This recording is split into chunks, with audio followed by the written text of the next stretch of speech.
warahmatullahi wabarakatuh. Perkenalkan, saya Laude Masir dari Fakultas Keguruan dan Ilmu Pendidikan.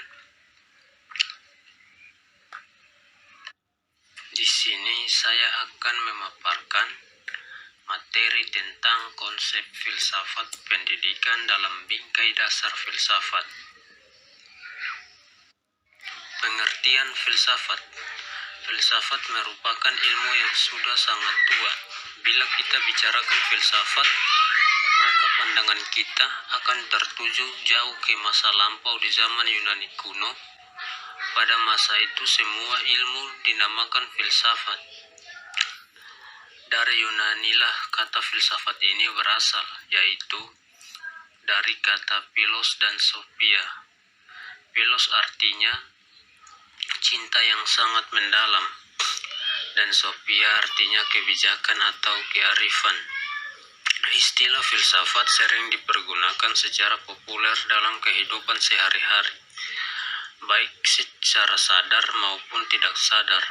Dalam penggunaan populer, filsafat dapat diartikan sebagai suatu pendirian hidup individu dan dapat juga disebut sebagai pandangan masyarakat.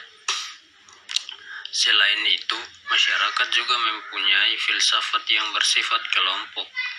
Oleh karena manusia itu makhluk sosial, maka dalam hidupnya ia akan hidup bermasyarakat dengan berpedoman pada nilai hidup yang diyakini bersama.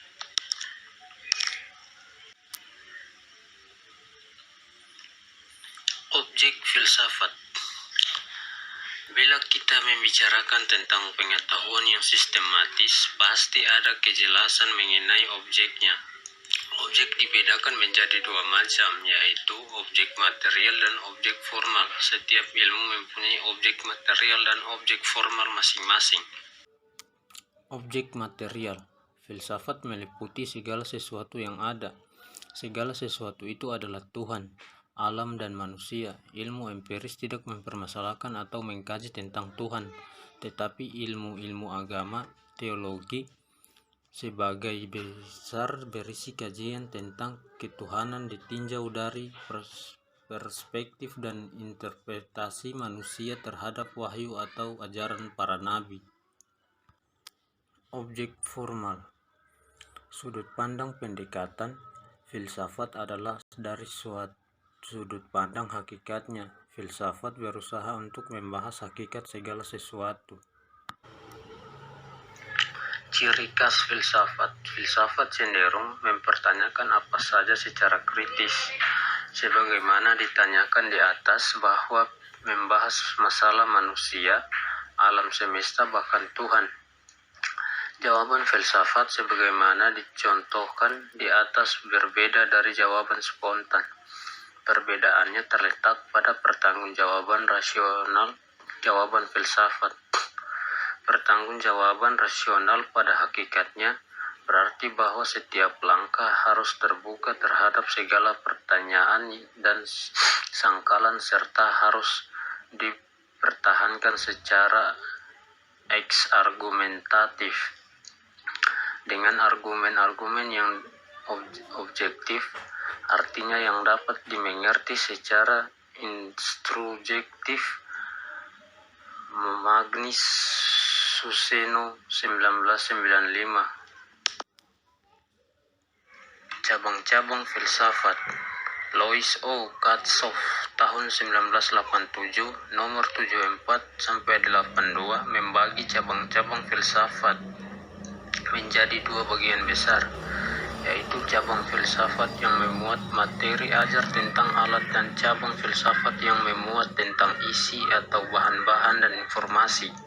Cabang filsafat yang merupakan alat adalah logika, termasuk di dalamnya metodologi, sedangkan cabang-cabang filsafat yang merupakan isi adalah metafisika, epistemologi, biologi kefilsafatan, psikologi kefilsafatan, antropologi kefilsafatan, sosiologi kefilsafatan, etika, estetika, filsafat agama.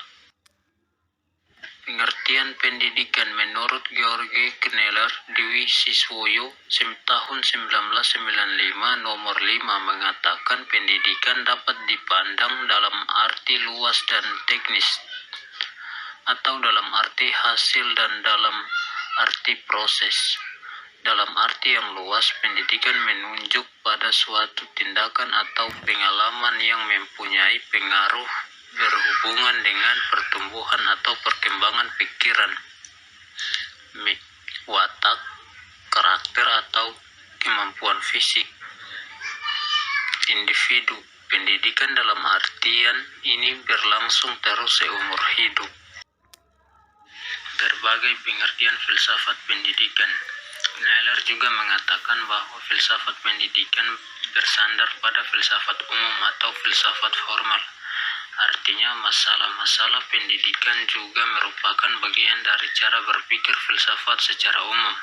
Seseorang tidak dapat mengkritik kebijakan pendidikan yang ada atau menyarankan kebijakan yang baru tanpa memikirkan masalah-masalah filsafati yang umum seperti hakikat kehidupan yang baik sebagai arah yang akan dituju oleh pendidikan. Kodrat manusia itu sendiri sebab yang dididik itu adalah manusia, dan yang dicari adalah hakikat kenyataan yang terdalam, yang menjadi pencarian semua cabang ilmu. Maka filsafat pendidikan merupakan penerapan filsafat formal dalam lapangan pendidikan. Kneller tahun 1971 nomor 5. Hubungan filsafat dan pendidikan. Filsafat pendidikan yang dikembangkan harus berdasarkan filsafat yang dianut oleh suatu bangsa. 1. Hubungan keharusan. Berfilsafat berarti mencari nilai-nilai ideal, cita-cita yang lebih baik. Sedangkan pendidikan mengaktualisasikan nilai-nilai ini dalam kehidupan manusia. Pendidikan bertindak mencari arah yang terbaik dengan berbekal teori pendidikan yang diberikan antara lain oleh pemikiran filsafat. Dasar pendidikan. Filsafat mengadakan tinjauan yang luas terhadap realita termasuk manusia. Maka dibahaslah antara lain pandangan dunia dan pandangan hidup. Konsep-konsep ini selanjutnya menjadi dasar atau landasan penyusunan tujuan dan metodologi pendidikan. Sebaliknya, pengalaman pendidikan dalam realita menjadi masukan dan pertimbangan bagi filsafat untuk mengembangkan pemikiran pendidikan. Manfaat belajar filsafat pendidikan. Mahasiswa yang sedang menuntut ilmu di lembaga pendidikan tenaga keguruan dituntut untuk memikirkan masalah-masalah hakiki terkait pendidikan. Pemikiran mahasiswa menjadi lebih terasa terhadap persoalan-persoalan pendidikan baik dalam lingkup mikro maupun makro. Hal ini menjadikan mahasiswa lebih kritis dalam memandang persoalan pendidikan. Ruang lingkup kajian filsafat pendidikan. Hal-hal yang menjadi kajian filsafat pendidikan sangat luas cakupannya, yaitu 1. Merumuskan secara tegas sifat hakiki pendidikan. 2. Merumuskan hakikat manusia sebagai subjek dan objek pendidikan. 3. Merumuskan hubungan antara filsafat pendidikan, agama, dan kebudayaan. 4. Merumuskan hubungan antara filsafat pendidikan, dan teori pendidikan.